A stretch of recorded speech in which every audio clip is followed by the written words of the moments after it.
iPhone kesayangan saya ini sudah resmi nggak didukung lagi update software-nya sama Apple. Tapi tetap, ini adalah iPhone yang paling berkesan buat saya. Ini dia iPhone SE First Generation di tahun 2022. Let's go! Halo semuanya, Assalamualaikum. Kembali lagi di Trend Gadget bersama saya Randi tentunya. Nah, di video kali ini saya pengen ngajak kalian bernostalgia dengan iPhone jadul yang satu ini. Apalagi kalau bukan iPhone SE generasi pertama, yang umurnya sekarang udah 6 tahunan ya sejak dia dirilis.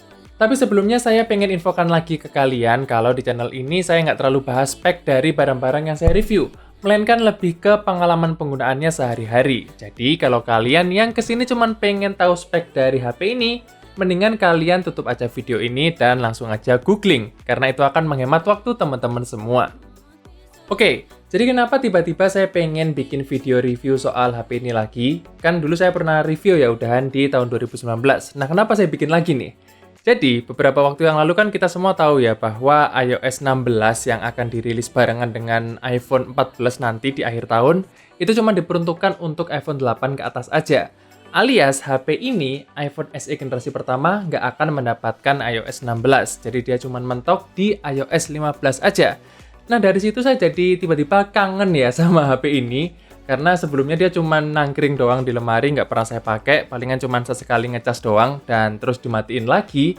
Dan tiba-tiba sekarang saya pengen menghidupkan lagi HP ini, dan melihat apakah iPhone SE generasi pertama seperti ini masih bisa digunakan di tahun 2022 atau enggak.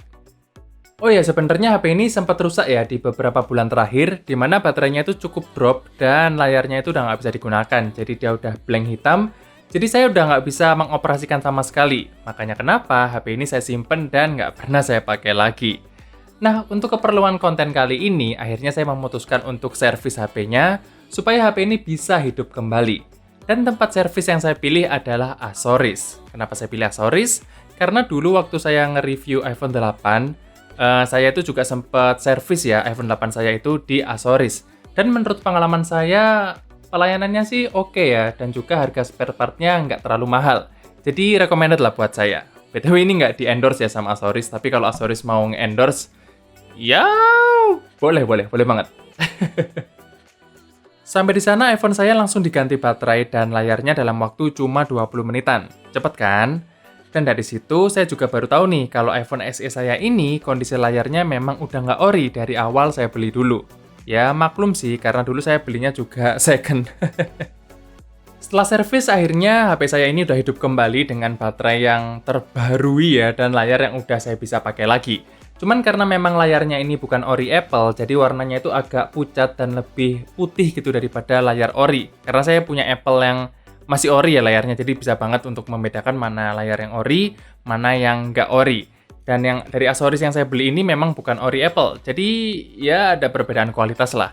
Cuman mengingat iPhone ini cuman saya pakai buat konten doang atau buat backup HP nantinya, jadi saya nggak terlalu protes untuk kualitas layarnya. Yang penting bisa dipakai lagi. Kembali lagi soal bernostalgia, jadi iPhone SE ini adalah iPhone pertama yang saya beli sendiri dengan bekal uang tabungan kuliah dan juga hasil freelance dulu. Dan dulu saya beli HP ini dengan harga 3,5 jutaan untuk varian 64GB-nya, sedangkan dulu untuk 16GB itu ada di angka 3 jutaan pas. Dimana sekarang sebenarnya kalian bisa dapatkan iPhone SE generasi pertama ini dengan harga 1 jutaan aja untuk 16GB dan 1,5 jutaan untuk 64GB. Jadi lumayan jauh ya turunnya. Saya beli HP ini karena memang penasaran ya dengan iPhone, karena dulu saya belum pernah punya Apple device. Dan juga saya sangat terpesona dengan iPhone SE yang warna rose gold gara-gara video reviewnya Droid Lime dan iTech Live pada saat itu. Tapi di toko tempat saya beli dulu yang bodinya minim lecet itu cuman warna silver ini. Jadi sampai sekarang saya belum kesampaian sih punya iPhone SE dengan warna impian saya. Nah, spesialnya HP ini buat saya adalah di ukuran dan desain. Karena compactnya HP ini bener-bener nggak ada yang bisa nyaingin. Terutama di tahun 2022 ini ya. Coba deh kalian sebutkan, apa HP merek lain yang sekompak ini dan masih selancar iPhone SE buat dioperasikan sehari-hari? Saya rasa nggak ada ya. Jadi special edition-nya dari HP ini tuh memang sangat terasa, bahkan sampai sekarang. Terus desain yang mengotak dan ikonik dari zaman iPhone 5 ini sangat spesial juga buat saya.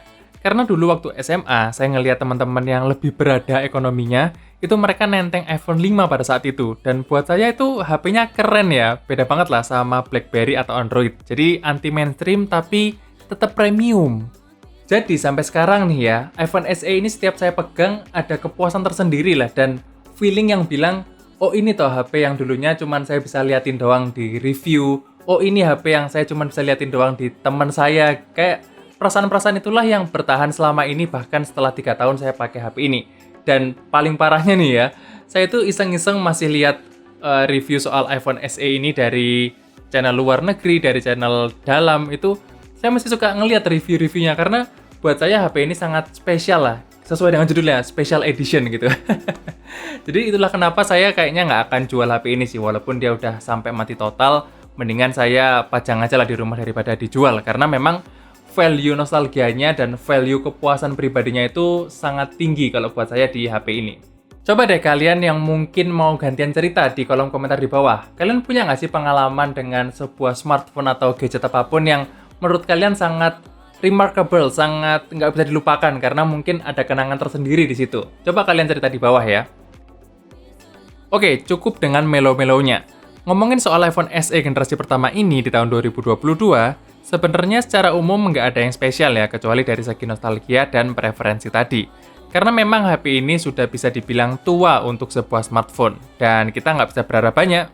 Performa HP ini sebenarnya terbilang sangat bagus ya untuk ukuran HP berumur 6 tahun.